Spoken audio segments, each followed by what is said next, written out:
కొత్త మంత్రుల బాధ్యతల స్వీకరణ కార్యక్రమం అట్టహాసంగా కొనసాగింది. సెక్రటేరియట్లో తమకు కేటాయించిన ఛాంబర్లలోకి ప్రవేశించిన మంత్రులు తొలుత పలు కీలక ఫైళ్లపై సంతకాలు చేశారు. అభిమానులు, కార్యకర్తలు మంత్రులకు శుభాభినందనలు తెలిపారు.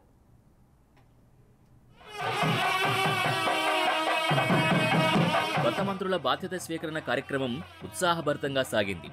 డాక్టర్ బిఆర్ అంబేద్కర్ సెక్రటేరియట్లో పలువురు మంత్రులు తమకు కేటాయించిన ఛాంబర్స్లో బాధ్యతలు స్వీకరించారు.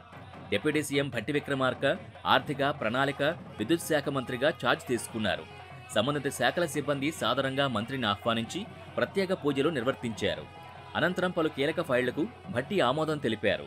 మహాలక్ష్మి పథకం కింద 374 కోట్ల సబ్సిడీని ఆర్టీసీకి విడుదల చేస్తూ తొలి సంతకం చేశారు. వైద్య ఆరోగ్య శాఖకు రాజీవ్ ఆరోగ్యశ్రీ కింద 298 కోట్ల నిధుల్ని కేటాయించారు. విద్యుత్ సబ్సిడీ కోసం 996 కోట్ల నిధుల విడుదల ఫైల్పై సంతకం చేశారు. ఇక తెలంగాణలో అతిపెద్ద వేడుకగా జరిగే సమ్మక్క సారక్క జాతర ఏర్పాట్ల కోసం 75 కోట్ల రూపాయలు విడుదల చేశారు.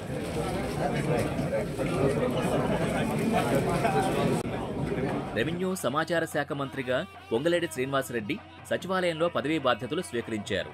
పదవీ స్వీకార కార్యక్రమానికి ఎమ్మెల్యేలు యశస్విని రెడ్డి, వేముల వీరేశం, ఆది శ్రీనివాస్తో పాటు ఇతర సీనియర్ నాయకులు, కార్యకర్తలు తరలివచ్చారు. బాధ్యతల స్వీకరణ అనంతరం భువనగిరి జిల్లా రాయగిరిలో స్పోర్ట్స్ కాంప్లెక్స్ నిర్మాణానికి 10 ఎకరాలు కేటాయిస్తూ తొలి సంతకం చేశారు. అలాగే రాష్ట్రంలోని 33 జిల్లాల డిపిఆర్ఓలకు అధునాతన కెమెరాలు అందజేసే ఫైల్పై పొంగులేటి సంతకం చేశారు.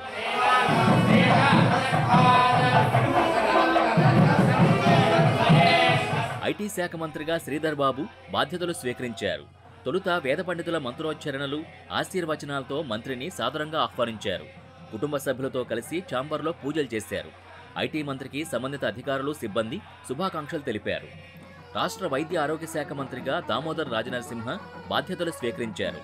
సెక్రటేరియట్లోని ఛాంబర్లో ప్రత్యేక పూజల అనంతరం పలు ఫైళ్లపై సంతకాలు చేశారు. కాంగ్రెస్ పార్టీ నాయకులు, కార్యకర్తలు దామోదర్ను అభినందించి సన్మానించారు.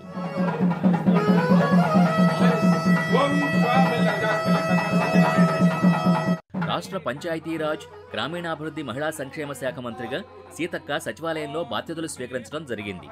వేద పండితుల మంత్రోచ్చరణలు, ఆశీర్వచనాల మధ్య మంత్రిగా బాధ్యతలు చేపట్టారు.